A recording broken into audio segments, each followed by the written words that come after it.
পড়ে থাকবে একটি ঝরা কুসুম। সুনীল গঙ্গোপাধ্যায়ের কবিতা। ভালোবাসার নদীতে ভাসা, ডুব সাঁতার ব্যাকুল সারা জীবন। সারা জীবন পাগল নাকি? ৩২৭ নিমেষ ভালোবাসবে আমায়, আমি তাতেই অমর হব। অমরত্ব ১.৫ মুহূর্ত, যেমন একটা বিদ্যুতের ঝলক, কিংবা রাস্তা হারিয়ে ফেলে টিলার পাশে একটুখানি শ্যাওলা মাখা সিংহাসনে বসা। কি বিচিত্র দুনিয়াদারি! সবই দেখছি, দু চক্ষু বাঁধা, মিলে অমিল, শরীরে ভুল, যখন তখন রংবিহীন হোলি। বাজাও বাজাও কাড়া নাকাড়া, এ উৎসবে আমরা কেউ কারুকে চিনব না। মাটির নিচে অন্ধকার, চমৎকার এ বিছানা ভুলতে পারে কেউ? স্মৃতিও নেই, শরীর খেলা কখন শেষ, কখন আমি অনিত্যের মায়ায় ডুবে আছি। হা অনন্ত বসেছে দেখো, দুহাত জোড়ে রামভক্ত হনুমানের মতন। ভালোবাসার নদীও নেই, পড়ে থাকবে একটি ঝরা কুসুম। জীবন মাত্র একবার। পেটে বোমা বেঁধে যে যাচ্ছে ধ্বংসের দিকে, ও কি পরজন্মে বিশ্বাস করে? যাবার পথে হোঁচট খেলে ওর পায়ে ব্যথা লাগে না? ওই তো দেখতে পাচ্ছি মুখে কালো মুখোশ পরে এক পা করে এগিয়ে যাচ্ছে মৃত্যুদূত। মুখোশের নিচে ওর মুখখানা কি এক নশ্বর মানুষের নয়? ও কি নিজেকে ভাবছে দেশপ্রেমিক? ও কি জানে না মানুষ শুধু মাতৃগর্ভেই জন্মায়, দেশ বলে কিছু নেই? কামিকাজী বিমান চালকরা আগুনের মধ্যে খুঁজেছিল দেশ। ও কি নিজেকে ভাবছে কোনো ধর্মের ধ্বজাধারী? ও কি জানে না সব ধর্মই একদল নেশাখোরের অলীক বিশ্বাস? দেশ নেই, আছে একটি হৃদয়হীন রাষ্ট্র। ও কি ডেভিড হয়ে লড়তে যাচ্ছে গোয়ালেথের সঙ্গে? ও কি অভিমন্যুর মতন ভেদ করতে চাইছে সপ্তরথীর চক্রব্যূহ? তাহলে নিজের মাথার ঘিলু আগেই রেখে এসেছে কার পানীয়ের গেলাসে? যারা ওকে পাঠায় তারা মানুষের মাথার ঘিলু চুক চুক করে পান করতে ভালোবাসে। যেমন এক একটি রাষ্ট্রনায়ক স্নান করে মানুষের রক্তে। আরে পাগল, তুই কি জানিস না মানুষের জীবন মাত্র একবার, মাত্র একটাই? ওরে পাগল, তুই না থাকলে যে মুছে যায় সারা পৃথিবীর মানচিত্র। ওরে পাগল, তোর কাজের মেয়েটির শরীরের যে উত্তাপ, তোর স্বপ্নে দেখা স্বর্গের হুর পরিদের তা থাকে না। এক ফুল থেকে অন্য ফুলে উড়ে যাচ্ছে ভ্রমর, ওদের পরজন্ম নেই। উড়ছে ঝাঁক ঝাঁক প্রজাপতি, দোল খাচ্ছে বাতাসে, নিরালা ঝর্ণায় পা ডুবিয়ে বসে আছে একজন মানুষ। ও চিরকাল বসে থাকবে ওখানে। ওর গান খুব মন দিয়ে শুনছে, চারপাশের হরিৎ গাছপালা, ওখানে বারুদের গন্ধ নেই। ব্রিজের ওপরে ও নিচে শীর্ণ নদী দেখলেই আমি চোখ ফিরিয়ে নিই, কিন্তু কোন দিকে চোখ ফেরাবো? ভাঙা ঘাটে বসে আছে ২-৩ জন জীর্ণ মানুষ। পাশ দিয়ে যে রাস্তাটি গেছে তার সর্বাঙ্গে দগদগে ক্ষত। গরুর গাড়িটি যেমন নড়বড়ে, তার গাড়োয়ানটিও তেমনি ভাঙাচোরা।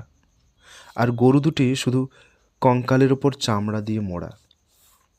একটু দূরে চেতন মিস্ত্রির বাড়িটি পড়ো পড়ো, যেন আবুল তাবুল এর বুড়ির বাড়ির মতন, আঠা আর থুতু দিয়ে জোড়া। তার সামনে দাঁড়িয়ে আছে একটি পা ব্যাঁকা ছেলে, আর তার মায়ের বুকে স্তনের বদলে দুটো খালি ঠোঙা। একটা যুদ্ধে সব কিছু ধ্বংস হয়ে গেলে তবু একটা কিছু মানে বোঝা যেত। যুদ্ধ নেই, এখন নাকি শান্তি, তবু চতুর্দিকে এত মুমূর্ষুর দৃশ্য আমার সহ্য হয় না। অবশ্য এসব না দেখলেও তো চলে। মরা নদীর উপর তৈরি হয়েছে নতুন ঝকঝকে ব্রিজ। কত রকম আকার প্রকারের স্বাস্থ্যবান যানবাহন ছুটছে ওপর দিয়ে। সুকুমার সরল সুন্দর ছেলেমেয়েরা চাটছে আইসক্রিম, ডানা কাটা অপ্সরীরা হাসছে ঝর্নার জল ছিটিয়ে, চওড়া কবজিতে বাঁধা ঘড়ি দেখছে গাড়ি চালক। বাবা, ব্রিজের ওপরে ও নিচে একই দেশ, একই দেশের মানুষ, একই বাতাসে নিঃশ্বাস, তবু কেউ কম, কেউ কেউ অতিরিক্ত বেশি। আমিও তো অনেকখানি বাতাস নিয়ে নিচ্ছি ওদের বুক থেকে টেনে। সত্যের যমজ। শূন্যের আড়াল থেকে একটি মুখ ঈষৎ ফেরানো। পূব দিকে শূন্য থেকে যেমন শিশির কিংবা চাতকের ডাক, বাকি চরাচরে কেউ নেই। শুধু সেই দেখে যার আঙুলে কলম। ওকে কি বিশ্বাস করা যায়? শব্দের নির্মাণে কিছু মিথ্যে তো থেকেই যায়, যা আসলে সত্যের যমজ। শূন্য কি কিছুর জন্ম দিতে পারে? তবু যেন আসে অলিক খড়িতে আঁকা মুখখানি, কপালে অলক। শুধু পূব দিকটাই স্থির সত্য, সমস্ত দিকেরা সেটা জানে। এখন দিন না রাত্রি অথবা কুয়াশা, হঠাৎ ভাঙলে ঘুম, যেরকম সময়ের ভ্রম। দুদিকের জানলা খোলা, আলো কিংবা অন্ধকার, দুরকম নীল। হাতে যে কলম নিয়ে বসে আছে তার বুকে দুঃখ ভাঙা সারাত সার। সে যাই খুঁজুক, সাদা পৃষ্ঠা, অক্ষর ও শব্দাবলী ছাড়া আর কিছুই দেবে না।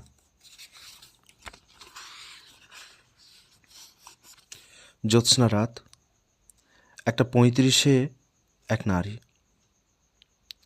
টেবিলটার মাঝখান দিয়ে উঁচু নিচু ঢেউ উঠেছে, তাই তোমাকে বাড়িতে ডাকতে পারছি না।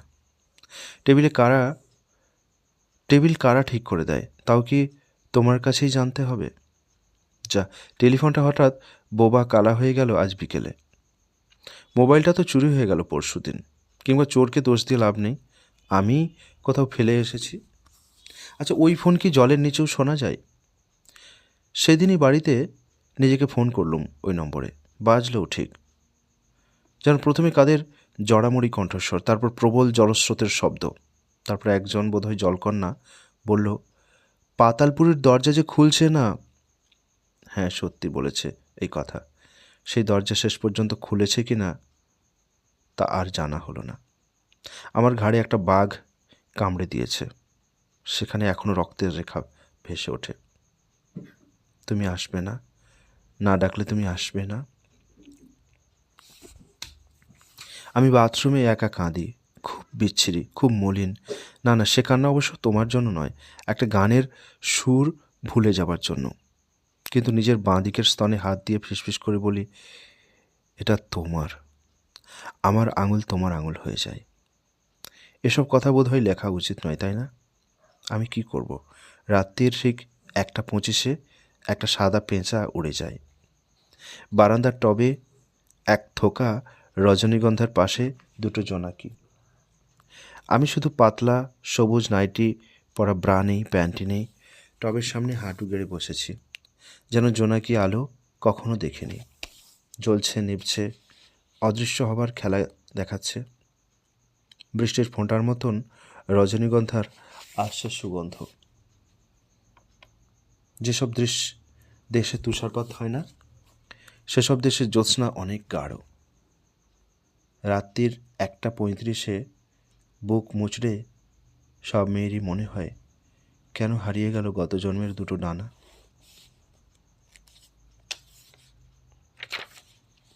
সাবধান কলম। যখন মধ্যপ্রাচ্যে একটি নৃশংস বর্বর যুদ্ধ চলে, তখন কি নেহাত ব্যক্তিগত সুখ দুঃখের অনুভূতি নিয়ে কবিতা লেখা যায়? তখন কি যুদ্ধ নিয়েই তুমি লিখবে কিছু? অবিরাম গলাবর্ষণ, গুচ্ছ গুচ্ছ বোমা, আকাশ পর্যন্ত পুড়ে যাচ্ছে লেলিহান আগুনে, এদিকে ওদিকে লাশ, মায়ের কোলে রক্তাক্ত শিশু, গাছের ডালে আটকে আছে ছিন্ন ভিন্ন হাত পা, বাতাস কাঁপছে কত শেষ নিঃশ্বাসে। এইসব দৃশ্যের কাছে কবিতার সব শব্দই অসহায় মনে হবে না? সময়ের সঙ্গে সঙ্গে জীবনেরও একটা স্রোত আছে। আজ এখানে সব পেট্রোল পাম্প বন্ধ। এক জায়গায় রাস্তা জুড়ে বসে আছে পদাতিকরা, কারা যেন দোকানের কাজ ভাঙছে। দুপুরবেলা কামান গর্জনের মতন বজ্রকর্প মেঘের ডাক। ভিখিরিরা ইটের উনুন জ্বালিয়ে ভাত চাপিয়েছে ফ্লাইওভারের নিচে। কবিতা এই সব জায়গায় উঁকি মেরেই চড়ে যাচ্ছে দ্রুত। কলম হাতে চুপ করে বসে আছে কবি। তার খিদে পেয়েছে, খালি পেটে সিগারেট টেনে যাচ্ছে অনবরত। বারান্দায় একটা কাক ডেকে চলেছে বিশ্রীভাবে। হুস হুস করলেও সে যায় না। হঠাৎ বৃষ্টির ঝাপটা এসে তাকে উড়িয়ে দিল। পৃথিবীর থামবার উপায় নেই। প্রতিটি বিকেল গড়িয়ে যাবেই সন্ধ্যের দিকে, মুছে যাবে আকাশের রং। রবীন্দ্র জয়ন্তীতে লিটল ম্যাগাজিনের পৃষ্ঠাগুলি খালি থাকবে না। তুমি কি লিখবে? বৃষ্টির মধ্যে হেঁটে যাবে এক ঠিকানাহীন কিশোরী, তার পাশেই এক ভিখারিনী হাত বাড়িয়েছে গাড়ির জানলায়। ওকে তুমি বাদ দেবে? আজকের মতন সব কবিতা নারী বর্জিতও তো হতে পারে। দুনিয়ায় কত দুঃখী মানুষ, তাদের প্রতি সহমর্মিতায় কিন্তু খোঁজ নিতে হবে সঠিক ভাষা। যেদিন কলম ভাষাহারা, সেদিনও কি তুমি ক্রোধ বা দুঃখের বশে লিখবে? রেলিংয়ের কাকটা আবার ফিরে এসেছে। সাবধান কলম, যেন এই সব সময় ভাষার বিশুদ্ধতা না হারায়। অরণ্য গভীরে সুষুপ্তির মধ্যে একটা দরজা শব্দ করে খুলে যায়। উন্মুক্ত প্রান্তরে এত চোখ ধাঁধানো নীল বর্ণরোদ চক্ষুষ হয়ে আসে। ক্রমে ফিরে আসে অসংশয়ী বোধ। একটি আহত চিতা নিজের রুধির চেটে খায়। পোড়া ঘাসে বীর্যপাত করে গেছে তিতিক্ষু সন্ন্যাসী। কেউ যেন ভাঙা কাছে ফেলে গেছে চোর পুলিশ খেলা। এর নাম মরীচিকা। হলুদ বালিতে স্বর্ণ ঢেলা, নগ্ন ভাঙা পুতুলের চোখে ঠোঁটে জলজান্ত হাসি। অর্থ চাও? এই কবিতা তোমাকে দেখেও শিউরে ওঠে। ছাপার অক্ষর থেকে দ্রুত এর পতনই নিয়তি। নির্বাসন থেকে যারা গান গেয়ে ফিরেছে সম্প্রতি, আবার ফেরার পালা। অরণ্য গভীরে তারা ছোটে।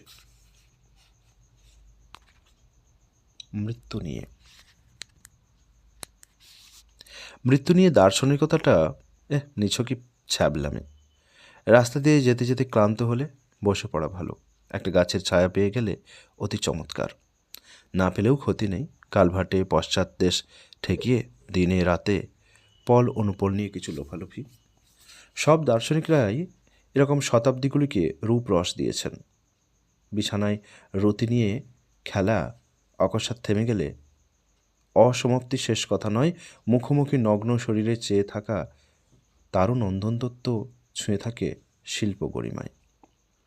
অতৃপ্তিই মূল কাব্য, বাকিটুকু পড়া বাস্তবতা। মৃত্যুতে আসঙ্গলিপ্সা মুছে যায়, তাই সেটা সত্যের জারজ। সমস্ত দেহতত্ত্ব তুচ্ছ করে আমি যতবার এসেছি তোমার কাছে, তুমি প্রত্যাখ্যান করেছ। ফেরার রাস্তা খুঁজে পাইনি, হোঁচট খেয়েছি বারবার। আমার অন্ধত্ব মিথ্যে নয়, তার নিচে চাপা পড়েছে সব অহমিকা।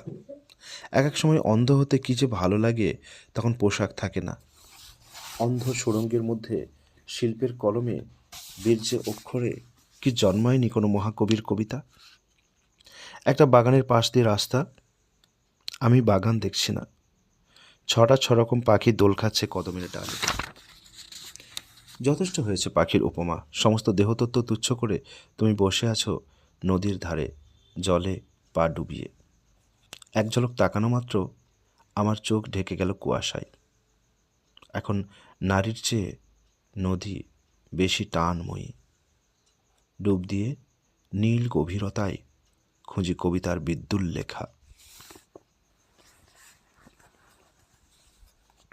উত্তর নেই।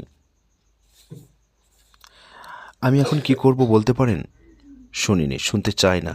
তার চেয়ে বরং শীতকালের বৃষ্টি। আমি এখন কি করব বলতে পারেন? না, শুনবো না, বরং একটা গান, কিংবা একলা সঙ্গমের সময় যেমন জোর করে ছবি ফোটাতে হয় কোনো লাস্যময়ীর। আমি এখন কি করব বলতে পারেন? চোখ বন্ধ করা যায়, কিন্তু কান বন্ধ করা যায় না কেন? প্রত্যেকবারই এই মিনমিনে কাতর প্রশ্নটা স্বর তরঙ্গ বাড়াচ্ছে। এবারে বজ্র গর্জনের মতন সারা আকাশ জুড়ে। আর তো কোনো উপায় নেই। আমিও তবে গলা মিলিয়ে দিচ্ছি। আমি এখন কি করব বলতে পারেন? বারান্দার নিচে একজন অসাবধানী নারী হঠাৎ আমার দৃষ্টিকে চোর করে দেয়। সে ঘুরছে আর টুকটুক করে ভাঙছে এক একটা নিয়ম। শাড়ির আঁচলে উড়িয়ে দিচ্ছে কত না নিষেধ। হাসি কুলকুচি করছে আর ঝরে পড়ছে শাস্ত্রটাস্ত্র। বারান্দা থেকে অতখানি মুখ ঝুঁকিয়ে কি দেখছে সে? ওখানে দেখার তো কিছু নেই। তার ঠিক মাথার উপরে একটা তেল মাখানো চাঁদ, আর মালগাড়ির মতন লম্বা একটা রাত। কখনো সে ভাস্কর্যের নারী, কখনো নদী। আমার চোখের পলক ফেলতে ভয় করে। যদি সে হারিয়ে যায়। হারিয়ে যেও না, ভাঙো ভাঙো, আরও অনেক ধূসরতা ভেঙে দাও। বারান্দা থেকে অতখানি ঝুঁকে কি দেখছো? ওখানে তো কেউ নেই। তুমি বুঝি শূন্যতাও দেখতে পাও? সময় জানে না। পৃথিবী কি জানে তার ডাকনাম পৃথিবী? সূর্য কি জানে তার আছে কত শত নাম? চাঁদ কি জেনেছে তার নামে কত কাব্য? মহাশূন্যতা নাম পেয়ে গেল নীলাকাশ। ভ্রমর বেচারি খিদেই ঘুরছে সারাদিন, সেও হয়ে গেল লোভী প্রেমিকের তুল্য। ফুলগুলো সাজে পোকামাকড়ের জন্য, রমণীরা এসে ছিঁড়ে গুঁজে দেয় খোঁপায়। আধার রাত্রি কেন রহস্যময়ী? দিনও জানে না সে কেন শুধুই নগ্ন। 6 মাইল গভীর, তবু সমুদ্র অতল। নদীরা জানে না তারাও নারী ও পুরুষ। জলকণাটির হয়তো 7টি রং, চোখ নেই তার, নিজে সে বর্ণ অন্ধ। গাছের শিকড়ে শোনা যায় ফিসফিসানি, যার নাম মেঘ, সেই কেন হয় বৃষ্টি? সময় জানে না সময়ের ইতিহাস, কার নাম দিন, ঘণ্টা ও পল, অনুপল, মাস ও বছর, শতক সহস্রাব্দ। যারা ভাগ করে তারাও হারিয়ে যায়।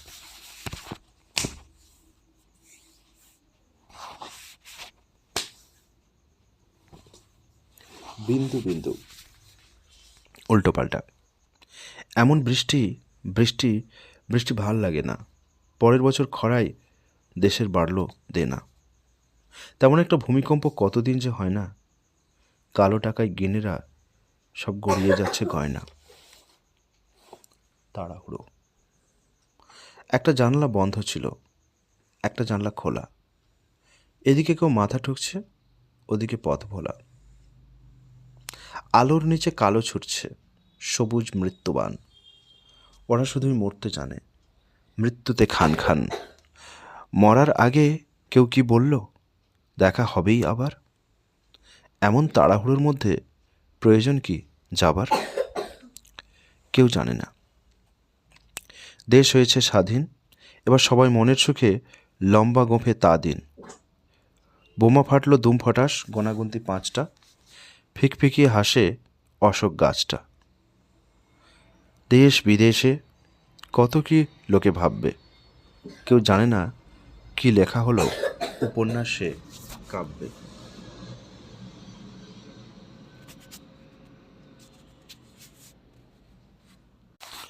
বারবার প্রথম দেখা। নীরার হাত চিঠি এলো পড়ন্ত বিকেলবেলায়। আমি তখন হিজিবিজি জট পাকানো সুতোর গেঁট খুলছি। তার মধ্যে একটি সদ্য স্নাত জুঁই ফুল। ডুবন্ত মানুষ যেমন নিঃশ্বাসের জন্য আঁকুপাঁকু করে ওঠে। আমিও সূর্যকে বললুম, আজ একটু দেরি করো, নীরা আমায় ডেকেছে। দিগন্ত রেখা, আবঝা হয়ে যেও না। জানলায় এত ঝনঝন শব্দ কিসের? ছিটকিনি, শান্ত হও। বইয়ের পৃষ্ঠা খোলা, প্রতীক্ষায় থাকো। আঙুলে কালির দাগ, লক্ষ্মীটি অদৃশ্য হও। জুঁই ফুলটি চেয়ে আছে, সদ্য জন্মানো ঝর্ণার মতো হাসছে। একটি ঝর্ণার পাশে বারবার নীরাকে আমার প্রথম দেখা। মেঘ ভাঙা দুতি এসে পড়েছে তার চিবুকের রেখায়। নতুন বসন্ত বৃক্ষের পাতায়, পাতার মতন তার চোখের আলো। তার বুকে দুলে দুলে উঠছে কৈশোরের সমুদ্র স্নান। নীরার ডাক এসেছে, মেঘ নিরুদ্দেশ যাও। দরজায় আর কে এসে দাঁড়ালো? আমি কোথাও নেই। শব্দ, তুমি থামো। বাক, তুমি নিশ্চুপ হও। সমস্ত সুতোর পাক লণ্ডভণ্ড করে আমায় উঠে দাঁড়াতে হবে। আমাকে যেতে হবে, আমাকে যেতে হবে। সেই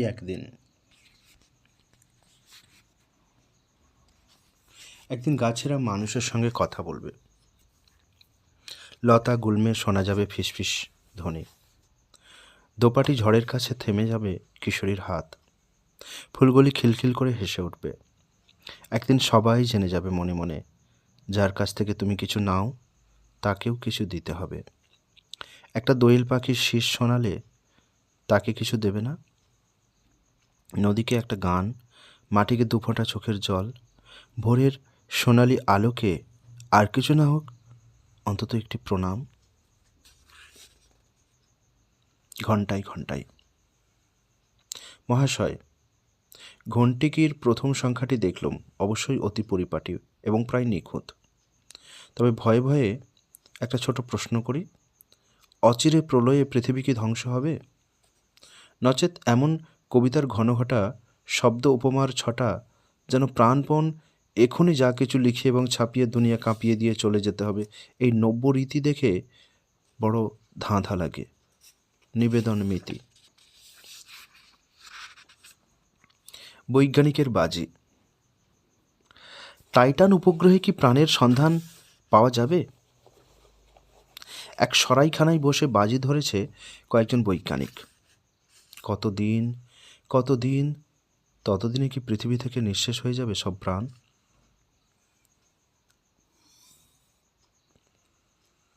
একে একে পৃথিবী থেকে অনেক প্রাণী অবলুপ্ত হয়ে যাচ্ছে। অরণ্যগুলি কৃশ হতে হতে অদৃশ্য। মানুষের সংখ্যা অবশ্য বাড়ছে, উল্কার মতন ছুটে এসে সেই সংখ্যার সঙ্গে যুক্ত হচ্ছে শূন্যের পর শূন্য। মহাশূন্যে এখনো পর্যন্ত অপ্রতিদ্বন্দ্বী মানুষ, যদিও সে জানে তার নিজেরই মধ্যে রয়েছে ধ্বংসের বীজ। খাঁচায় সাদা ইঁদুরের সংখ্যা বেড়ে গেলে তারা যেমন আত্মধ্বংসে মাতে, যদুবংশ যেমনভাবে ধ্বংস হয়েছিল, সমগ্র মানববংশ থেকে মুছে যাচ্ছে বাৎসল্য। শিশুদের খুন করতেও আজ তাদের হাত কাঁপে না। এই তো চিহ্ন, এই তো সেই শেষ মারণযজ্ঞের শুরু। জনসংখ্যার শূন্যগুলো মুছে গিয়ে পড়ে থাকবে শুধু শূন্যতা। তারপর টাইটান উপগ্রহ থেকে নেমে আসবে অন্য প্রাণ। কিন্তু তখন কোথায় সেই সরাইখানা? বাজি জেতার জন্য কে বসে থাকবে?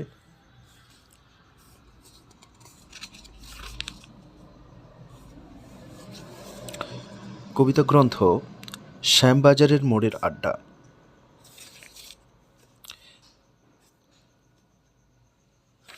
জানলার কাছে দাঁড়িয়ে স্বীকারোক্তি। এখন অনেকের সঙ্গে দেখা হলে প্রথমে জিজ্ঞেস করে, কি শরীর ভালো আছে তো? কেন এত শরীরের কথা? যতই শুভার্থী হোক তবু তাদের ব্যগ্রতায় ফুটে ওঠে একটি সরল সত্যের আভাস, আমার আয়ু ফুরিয়ে এসেছে, এবার কবে কখন টুক করে কেটে পড়তে হবে ঠিক নেই। প্রকাশ্যে নানা রকম পোশাকেই তো ঢাকা থাকে শরীর, তবু তার সম্পর্কে বিভিন্ন সময়ে বিভিন্ন কারণে মানুষের কত কৌতূহল। কিন্তু শরীরের কথা তো অন্যদের বলতে নেই, সেটা ঠিক রুচিকর নয়। কেমন আছো এর উত্তর শুধু ভালো, সেটা কি শরীরের না অস্তিত্বের সংবাদ? বলা শক্ত। যতই আয়ু বাড়ে ততই মানুষ অনেক কিছু হারায়।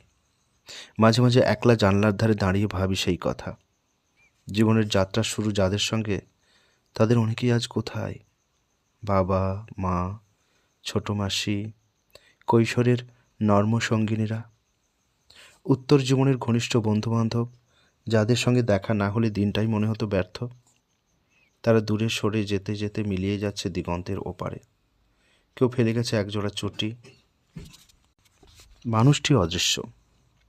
গৌহাটি থেকে যার চিঠি এসে পৌঁছলো সোমবার, সে আগের শুক্রবারই নিঃশ্বাস সব খরচ করে ফেলেছে, অথচ চিঠিতে আগামী দিনকালের কত স্বপ্ন ছিল। শুধু বান্ধবকুল নয়, একদিন এই দেশটাও তো ছেড়ে যেতে হবে। দেশ, দেশ বলে কি সত্যিই কিছু আছে? সবটাই তো অলীক। কাঁটাতারের বেড়া আর বন্দুক ওঁচানো পাহারা দেওয়া ভূমির নাম দেশ। আমি যদি দৈবাত জন্ম নিতাম বেলুচিস্তানে, তবে আমি খেলা করতাম পাহাড়ের গুহায়। তাহলে জন্মটাই কি আসল? মানুষের জন্মও তো ক্রোমোজোমের খামখেয়াল। মাতৃগর্ভে আমার কোনো দেশ ছিল না। আমার জনক জননীও দেশের কথা চিন্তা করেননি। শিশুরা নাকি স্বর্গ থেকে আসে, কিন্তু স্বর্গ কারুর স্বদেশ হয় না। কৈশোর পেরোতে না পেরোতেই স্বর্গটর্গ মুছে যায়। ঝলসায় বড় বেশি রোদ, চচ্চড় করে পুড়তে থাকে চামড়া, সহজ পথগুলো জটিল হয় ক্রমশ। ঈশ্বরও টাল মাটাল হয়ে পড়ে চারবাক দর্শনে অথবা মার্ক্সবাদে। নারীরা টান মারে যখন তখন, বুকে বেঁধে তীর। এর মধ্যে দেশ কোথায়? জন্তু জানোয়ারেরা অনুভূতি দিয়ে যেমন বোঝে টেরিটরি, তারই নাম কি মানুষের দেশ? ইহজীবনে চোখ দুটো তাকে সদা ব্যস্ত। আঁচলের বাতাস ও অন্যান্য খেলাধুলা ছাড়িয়ে দৃষ্টি চলে যায় ক্ষণে ক্ষণে অনেক দূরে। গোঁফদাড়ি না গজালে নিসর্গকে ঠিকঠাক চেনা যায় না। স্বর্ণাভ গোধূলি ও নীল রঙের ভোর, গাছপালার রহস্যময় নীরবতা, ভোমরা আর মৌমাছির মতন কালচে রঙের কুরূপ পতঙ্গেরা অপরূপ সব বিউটি কন্টেস্টের ফুলগুলিতে ছড়িয়ে যায় প্রেম। আর মাছরাঙার ডানায় কেন এত অপ্রয়োজনীয় রং? এসব দেখি। আরও দেখি প্রকৃতির অন্য সন্তানদের ফসল কাটা হয়ে গেছে, এখন খাঁ খাঁ করছে মাঠ। শীতকালে বাঁধের ওপর উবু হয়ে বসে থাকা সারি সারি মানুষ, দীর্ঘশ্বাস নয়, তারা মাঝে মাঝেই থুতু ফেলে। হৃদয় নয়, চোখে চিনতে পারে ওদের পরিচয়। সকালে আমি যখন বেগুন ভাজা দিয়ে রুটি ছিঁড়ে ছিঁড়ে খাই, চোখের সামনে ভেসে ওঠে বাঁধের সেই মানুষদের মুখগুলি। ওদের রুটি নেই, বেগুন ভাজাও নেই। এতদিনে তা জেনে গেছি, যারা খিদে চেপে রাখে তারাই বেশি থুতু ফেলে। যেমন রমজান মাসে রোজার উপবাসীরা। কিন্তু তাতে আমাদের কি দায়িত্ব? আমার কি আসে যায়? মানুষ তো স্বার্থপর প্রাণী, সারা জীবন ধরেই চলে আত্মরক্ষা। তবু এই যে উতলা হওয়া, এরই নাম কি দেশের টান? ঠিক বিশ্বাস হয় না। এ তো ক্ষণকালের ঝলকানি, একটুখানি অন্যমনস্কতা, তাও চোখেরই কারসাজি। কোনোদিন তো নিজের ভাগের রুটি বাঁধের মানুষদের দিতে যায়নি। তত্ত্ব তৈরি করেছি, চ্যারিটিতে সমস্যার সমাধান হয় না, বরং বেড়ে যায়। তার চেয়ে বরং মাঝে মাঝে মিছিলে পা মেলানো অনেক সহজ। তাতে একই সঙ্গে দেশপ্রেমিক আর বিশ্বপ্রেমিক হওয়া যায়। আমি সব মিছিলেরই মাঝ পথের পলাতক। তবু অন্যান্য দৃঢ় প্রতিজ্ঞদের দেখে কিছুটা কৌতূহলী আর অনেকটাই মুগ্ধ হয়েছি। কোনো মিছিল একসময় ঢুকে পড়েছে জঙ্গলে, কোনো মিছিল সংসদের শীততাপ নিয়ন্ত্রণে। ওরা দেশকে চিনতে পেরেছে, আমি পারিনি। হ্যাঁ, যেতে তো হবেই। বেশ কাটলো এতগুলো বছর। পরলোককে চুরমার করেছি অনেক আগেই। আত্মার অবিনশ্বরতা এক ছেলে ভোলানো রূপকথা। আত্মাভাত্তা কিচ্ছু নেই, যেমন মানুষের বুকে থাকে না হৃদয়। একটা টুলু পাম্পকে হৃদয় বলে কত না আদিখ্যাতাই করা হয়েছে বহুকাল ধরে। মাথা সর্বস্ব এই প্রাণী, সেই মাথার একদিকে কঠোর যুক্তিবোধ, অন্যদিকে কি চমৎকার উপভোগ্য অন্ধবিশ্বাস। একদিকে মহাবিশ্ব, অন্যদিকে মন্দির, মসজিদ, গির্জা। আমি বেদ উপনিষদের বদলে মেনেছি জৈমিনীর মীমাংসা। এপিকিউরিয়ান দর্শনের সঙ্গে মিল খুঁজে পেয়েছি জীবনযাত্রার। দৃশ্যমান জগৎকে দেখেছি স্পিনোজার চোখ দিয়ে। ভালোবাসাকে বসিয়েছি সবচেয়ে উঁচু অদৃশ্য সিংহাসনে।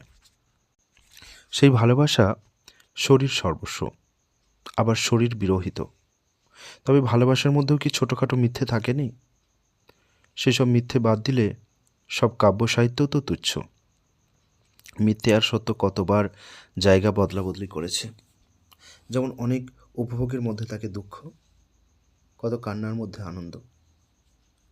কোনো পরিতাপ নেই, ভুল তো করেছি অনেক, সেসব মানুষেরই ভুল। একটু আধটু অহংকার, আবার উপলব্ধির থাপ্পড়। সিঁড়িতে ওঠার একাগ্রতায় ভুলে গেছি পাশ ফিরে তাকাতে। রূপ দেখেছি, বুঝিনি রূপের আড়াল। তবে একটা পাশবিক অন্যায় করিনি কখনো। নিজে ক্ষতবিক্ষত হয়েছি অনেকবার, কিন্তু অন্যের রক্তদর্শন করার ইচ্ছে হয়নি। পাশবিক, ছি, এটা বলা ঠিক হলো না। কেউ যখন জিজ্ঞেস করে শরীর কেমন আছে, তখনই উত্তর না দিয়ে মনে মনে বলি, যাচ্ছি, এত ব্যস্ততার কি আছে? পৃথিবীতে মানুষের পা ফেলার জায়গা কমে যাচ্ছে, জায়গা তো ছেড়ে দিতেই হবে। যাচ্ছি, তবে ফুরফুরে মেজাজে। প্রিয় মানুষদের কিছু না জানিয়েই যেতে চেয়েছিলাম। তবে বুকের উপর কেন চেপে আছে একটা বিষণ্ণ পাথর। মায়া, পিছু টান। জানলার কাছে দাঁড়ালেই চোখের সামনে ঝলসে ওঠে একটা ছবি। আমি কেঁপে উঠি। দেশ টেশ মানিনি, পৃথিবীকে নিয়েও নিছক ভাবালুতা ছাড়া আর বেশি সময় ব্যয় করিনি। তবু এতকাল পরে কি করে ফিরে এলো দেশ দেশান্তর। চতুর্দিকে এত রক্ত, পশুরা হাসছে মানুষের হিংস্রতা দেখে। আকাশ থেকে, সমুদ্র থেকে, জঙ্গল থেকে চলেছে মানুষেরই হাতে মানুষের হত্যালীলা। বলতে তো পারতাম, তাতে আমার কি আসে যায়, আমি তো চলেই যাব। কেন মন তা মানছে না? রক্তের ফোয়ারা, রক্তের নদী, তাতে ডুবে যাচ্ছে মানুষের সভ্যতার ইতিহাস। এই দৃশ্য চোখে নিয়ে চলে যেতে হবে। এত কষ্ট, আহ, এত কষ্ট, সত্যি বুকে কষ্ট হচ্ছে খুব।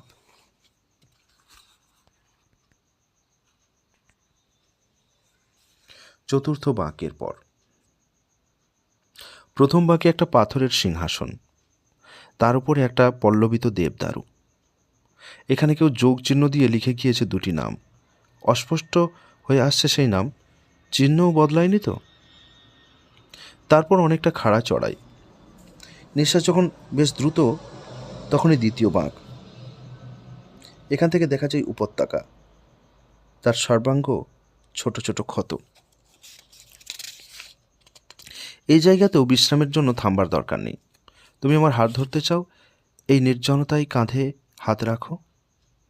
জুতোর স্ট্র্যাপ ছিঁড়ে গেছে, সেফটি পিনে আর কতক্ষণ আটকাবে?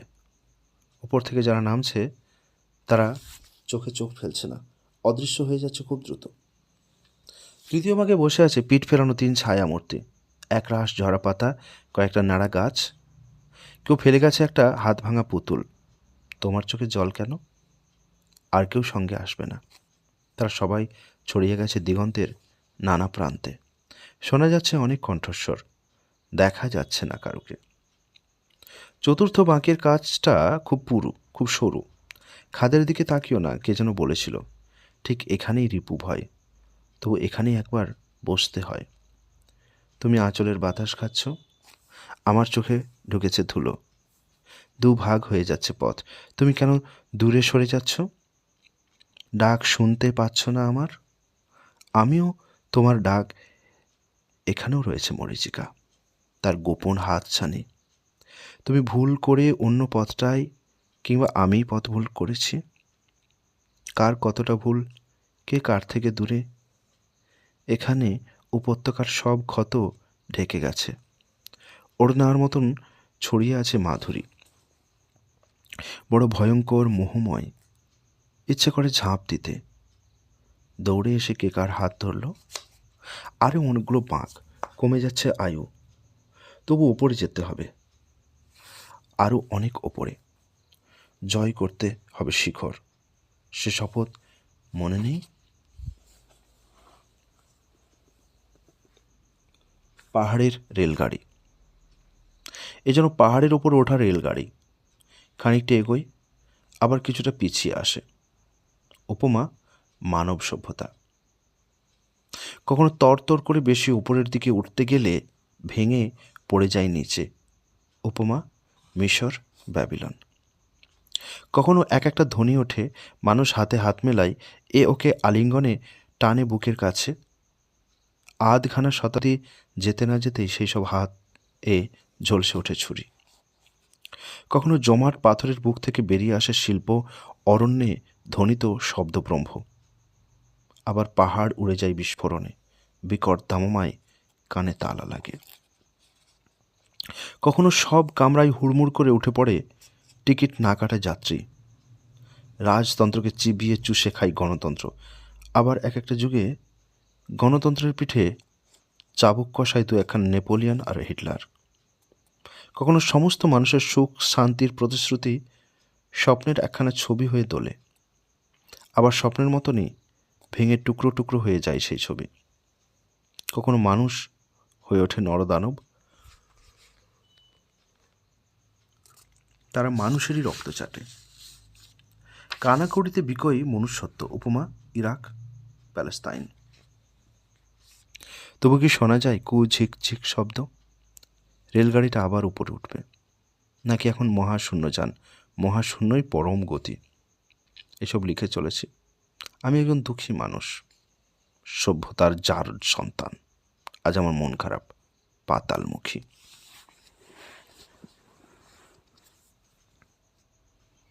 ছন্দমিলের বন্দনা।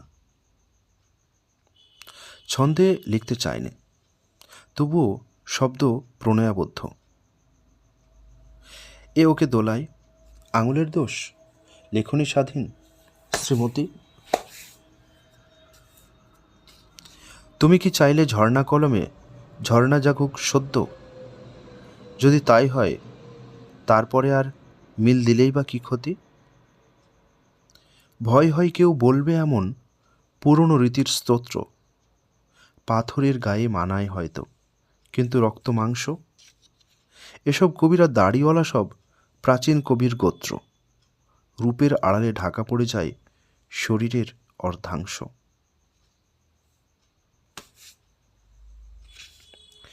ছিল একদিন হাটে বাজারের মানুষের মণিমুক্ত, কুড়িয়ে গেঁথেছি কবিতা, যত কর্কশ তত স্বস্তি।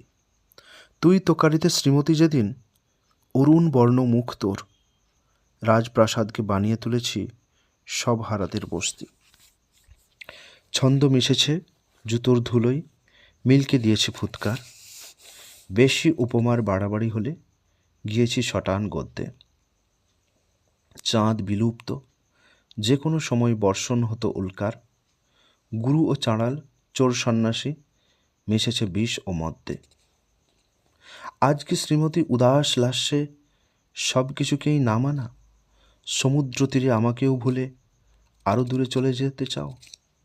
বিশ্ববিভাই কটি মুহূর্ত ছোঁবে অনন্ত সীমানা।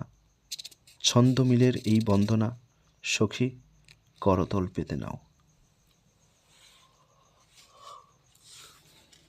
এক সন্ধে থেকে মধ্যরাত্রি। এক, আয় মন, বেড়াতে যাবি।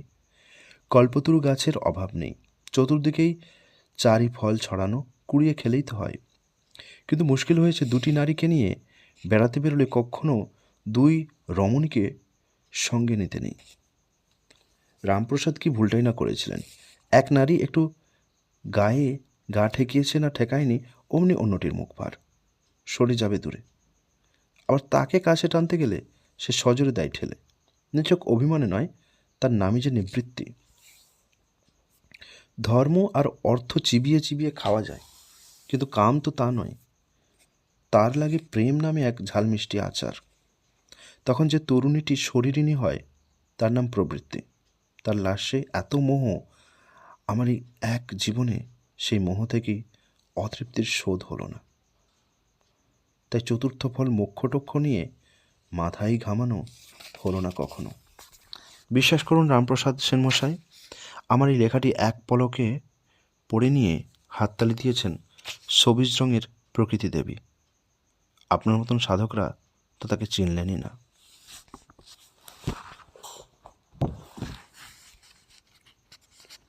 দুই, আসলে নেই তেমন কোনো গর্জমান নদী। যদির সঙ্গে মিল দেব না মরে গেলেও, নিরবধি তো নয়। ছেলেবেলার ছোট্ট চোখে সবই তো ছিল বৃহৎ। সৃষ্টিরও তো বাল্যকাল, আকাশে পক্ষীরাজ। তিন, আয় রে আয়, ছেলের পাল, খিচুড়ি খেতে যায়। যে যার চাটাই বগলে নিয়ে পাত পাতবো ভাই। আয় রে আয়, ঘণ্টা বাজে, পেটে আগুন খিদে।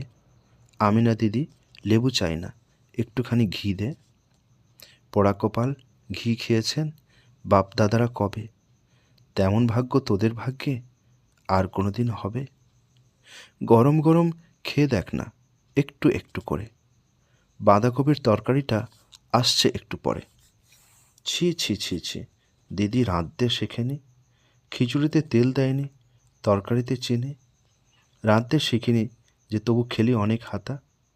আমিনা দিদি, তোমার জন্যে স্বর্গে আসন পাতা। 4, খুল যা শিমশিম, অ্যাব্রাক্যাডবরা, ছুমন্তর। এই যে দেখে নাও, দরজা খুলে গেছে, গোপন নেই। না দেখা ছিল ভালো, চোখে ধাঁধা লাগে অসম্ভব। রক্ত মাংসের বাইরে আরও কিছু এত গভীর। সিঁড়ির পর সিঁড়ি, বাঁকের পর বাঁক, গহন পথ। আলো ও আঁধারির এমন অপরূপ শব্দময় শব্দ ঢেউ তোলে, শব্দ ছবি আঁকে নিরন্তর। এ কার মহাকাশ? সীমাহীন সীমা অলিক নয়? না দেখা ছিল ভালো, চোখে ধাঁধা লাগে অসম্ভব।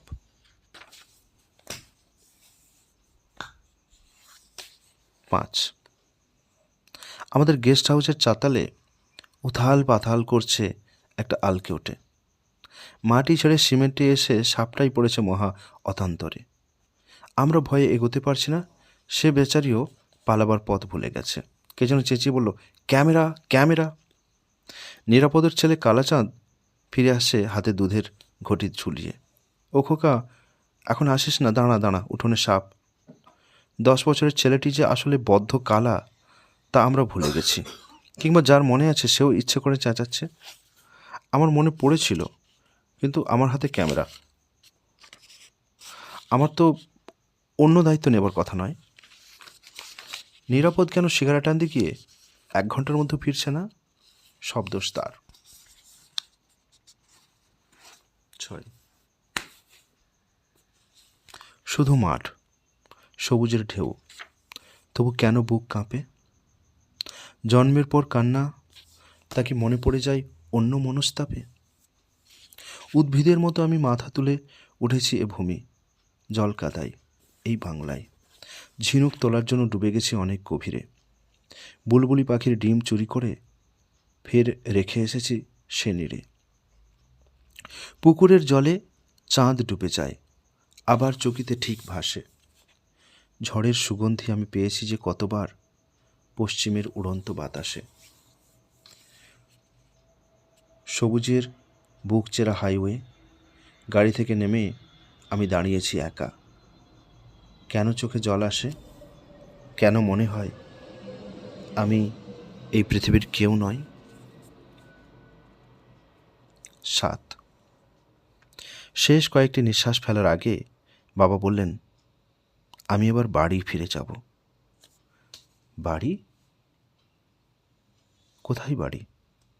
আমরা থেকে কলকাতায় পাখির বাসায়, ভাড়াটে, লজ্জরে একতলায়। বাড়ি যাকে বলে সে তো লুপ্ত হয়ে গেছে বহুকাল আগে। সে এখন অন্য দেশ।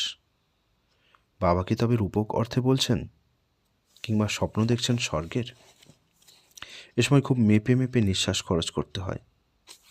বাবা অস্ফুট স্বরে বলতে লাগলেন, বড় অশ্বত্থ গাছটার পাশ দিয়ে রাস্তা, সিধু ধোপার টিনের ঘর, পাট ক্ষেত। বারোয়ারি পুকুরের ঘাটে দাঁতন করছেন চৌধুরী মশাই। গন্ধলেবুর বাগানের পাশে একটা জাম্বুরা গাছ। রান্নাঘরের দাওয়ায় উনুনে পায়েস চাপিয়েছেন মা। মা ঠিক জেনে গেছেন আমি আজ আসব। এই তো এসে গেছি মা। এমন পুঙ্খানুপুঙ্খ স্মৃতি নিয়ে চলে যাও তো কম সৌভাগ্যের কথা নয়।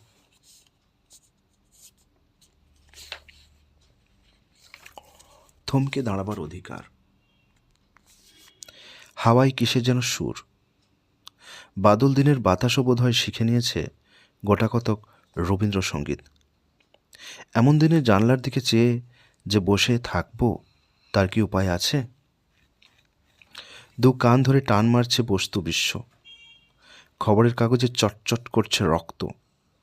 আমায় নাকে দড়ি দিয়ে ঘোরাবার জন্য ধেয়ে আসছে মধ্যস্বত্বভোগীরা।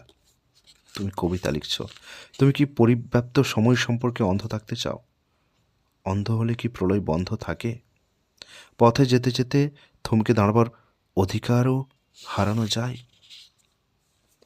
ফসলের ক্ষেতে রাহাজানি হলে কি ঘাসের ডগায় শিশিরবিন্দু জমে থাকবে না? শরীর লোভী, তোমার নিজেরও তো শরীর খারাপ হয় কখনো। একটা না একটা সীমানা। তুমি এক একবার ওপারে, এক একবার এপারে। কবিতা থেকে যখন তখন থেমে যায় কলম, যেন একটা মুক্তোর মালা হঠাৎ ছিঁড়ে সবগুলো গড়িয়ে গেল। ধুলোর মধ্যে আঙুলের দাগ।